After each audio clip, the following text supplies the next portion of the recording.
జగన్మోహన్ రెడ్డి గారు ముఖ్యమంత్రిగా ఉన్నప్పుడు 5 సంవత్సరాల కాలంలో విద్య మీద, వైద్యం మీద, విద్య మీద, ఆరోగ్యం మీద పేదలను దృష్టిలో పెట్టుకొని తాను తీసుకొచ్చి అమలు చేసిన సంస్కరణలు అంతకుముందు ఏ ప్రభుత్వము కూడా అమలు చేసి ఉండదు. ఇది ముమ్మాటికి నిజం.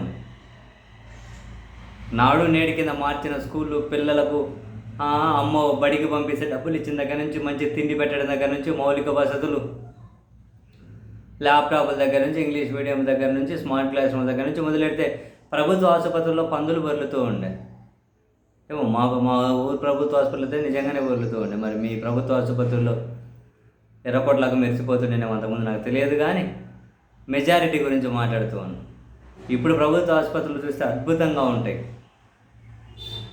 అండ్ కరోనా వచ్చినప్పుడు డీల్ చేసిన విధానం, ఒక్క కరోనా చికిత్స కోసమే ప్రభుత్వం 800 కోట్లు ఖర్చు పెట్టింది.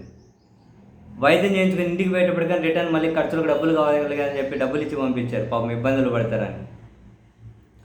వైద్య ఆరోగ్యశ్రీ 1000 డిసీజుల దగ్గర నుంచి 3,500 డిసీజులకు పెంచారు చికిత్స అందించడం.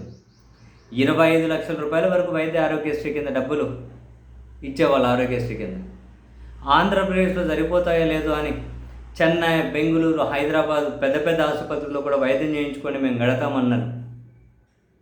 అన్నారు. దశాబ్దాలుగా ఉన్న ఉద్దానం సమస్యకు పరిష్కారం చూపించి అక్కడ నీళ్ళు ఏంది, ఉద్దానంలో ఆసుపత్రి ఏంది, 17 మెడికల్ కాలేజీలు చరిత్రలో ఎవరు శ్రీకారం చుట్టలే. క్లాసులు కానీ స్టార్ట్ అయ్యాయి చాలా వాటిలో. ఇంక ఈ సంవత్సరం స్టార్ట్ అవ్వాల్సిన వాటిలో మాకు సీట్లే వద్దన్నారు ఇప్పుడు ఈ సర్కార్. ఇలా మాట్లాడుకుంటూ పోతే చాలా. కానీ కాలం ఆయనకు కలిసి రాలేదు, మరి ప్రజలకు కలిసి రాలేదేమో, మరి ఎవరి ఇష్టం వాళ్ళది. కానీ ఈ 11 నెలల కాలంలో ఆరోగ్యశ్రీ కింద ₹1 ఇవ్వాలి ఆసుపత్రులకు. 26 సార్లు లేఖలు రాశారు. 3,500 కోట్లు పెండింగ్ ఉన్నాయి. కనీసం 1,500 కోట్లను రిలీజ్ చేయండి, మేము వైద్య ఆరోగ్యశ్రీ కింద వైద్యం అందిస్తామన్నారు. ఇవ్వలే. ఈరోజు నుంచి బంద్, వైద్య ఆరోగ్యశ్రీ బంద్. ఆరోగ్యశ్రీ బంద్ అయితే జనాలకు దూలం మామూలుగా తీరిపోదు. చాలామంది ఆరోగ్యశ్రీ కార్డు ఉంది, వైద్యానికి ఏమి ఎక్కువ ఖర్చు కాదని చెప్పి కొన్ని ధైర్యంతో వెళ్తారు ఆసుపత్రికి. వాళ్ళు వైద్య ఆరోగ్యశ్రీ కింద చికిత్స తీసుకొని తిరిగి వచ్చేటప్పుడు కొన్ని రోజులు వాళ్ళకి డబ్బులు కావాలి కదా ఖర్చులకు అని చెప్పి ప్రభుత్వం ఇచ్చి పంపించేది జగన్ హయాంలో. ఇప్పుడు బంద్ అయిపోయింది ఆరోగ్యశ్రీ. ఆయన కార్డులు పట్టుకొని పోయారు. ఇంక ఆసుపత్రిలో ఇంక మెడబట్టి కొందరు దొబ్బుతారో కానీ మొత్తం మీద దొబ్బినంత పని అయితే చేస్తారు. వైద్యం అందించట్లేదు. ఆరోగ్యశ్రీ కార్డు తీసుకొని అటకెక్కించుకోండి ఏడైనా, లేకపోతే ఏమన్నా మంచిగా ప్రింట్ చేసి గోడ కతికించుకోండి. ఇట్లా ఉండేనంట ఆరోగ్యశ్రీ కార్డులు. మరేం చేస్తారు?